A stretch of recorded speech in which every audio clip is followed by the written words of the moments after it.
បាទជំរាបសួរពុកម៉ែបងប្អូនប្រជាកសិករដោយការនេះដែរពុកម៉ែបងប្អូនប្រកាសជាជ្រាបច្បាស់ហើយសម្រាប់ដំណាំតារ៉េនយើងមកដល់ខែនេះគឺយើងបានផលិតស្លឹកល្អហើយស្លឹកកញ្ចាស់ហើយយើងត្រៀមនឹងយកផ្កាប៉ុន្តែនៅក្នុងកំឡុងពេលនេះដែរសម្រាប់កត្តាចង្រៃដែលបំផ្លាញទៅលើស្លឹកចាស់ដែលយើងត្រៀមនឹងយកផ្កានោះគឺកត្តាមួយគឺពីងពីងក្រហមបាទហើយពីងពីងក្រហមនេះគឺជាសត្វល្អិតមួយប្រភេទដែលយើងពិបាកកម្ចាត់ណាស់កាលណាដែលវាកើតហើយគឺមានការបំផ្លាញខ្លាំងបំផុតទៅលើស្លឹកតារ៉េនយើងដែលខំថែពីវគ្គ1វគ្គ2រហូតមកដល់វគ្គនេះបាទហើយសម្រាប់លទ្ធផលរបស់ក្រុមហ៊ុន UT Crop របស់ខ្ញុំនេះខ្ញុំសូមណែនាំសម្រាប់កម្ចាត់ពីងពីងក្រហមនោះគឺ UT ពីងពីងទូទៅបាទសម្រាប់ UT ពីងពីងទូទៅនេះគឺមាន2សារធាតុបាទសារធាតុទី1គឺអេតូសាសូលបាទសារធាតុទី2គឺប៊ីហ្វេណាសាតចំពោះសារធាតុទាំងពីរនេះគឺមានតួនាទីសម្រាប់កម្ចាត់ទាំងមេហើយកម្ចាត់បានទាំងពង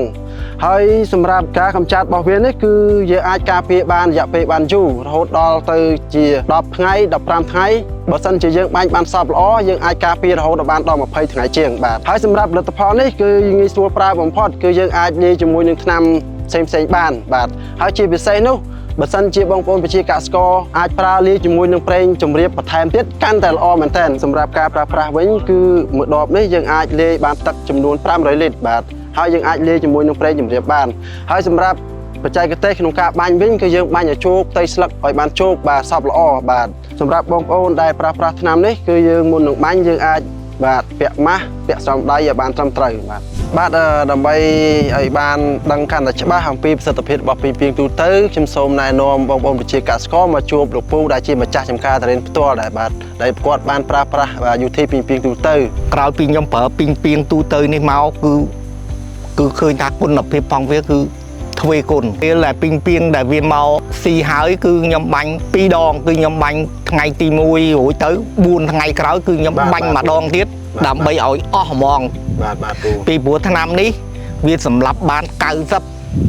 ញ្ចឹងនៅសល់10%ទៀតគឺយើងបាញ់មួយជើងទៀតគឺឲ្យអស់អាលីងទៅហ្មងហើយបាទបន្ទាប់ពីលពូបាញ់ពីរជើងមកពូសង្កេតឃើញអញ្ចឹងវាអាចការពារពីងពីងឬក៏អាចទប់ទល់ពីងពីងបានប្រហែលជារយៈពេលប៉ុន្មានដែរលពូ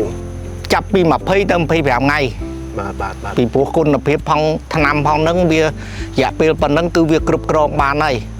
ហើយពីងពីងក្រហមវាកើតនៅពេលមេឃត្រជាក់ហើយនឹងធ្លាក់ខ្យល់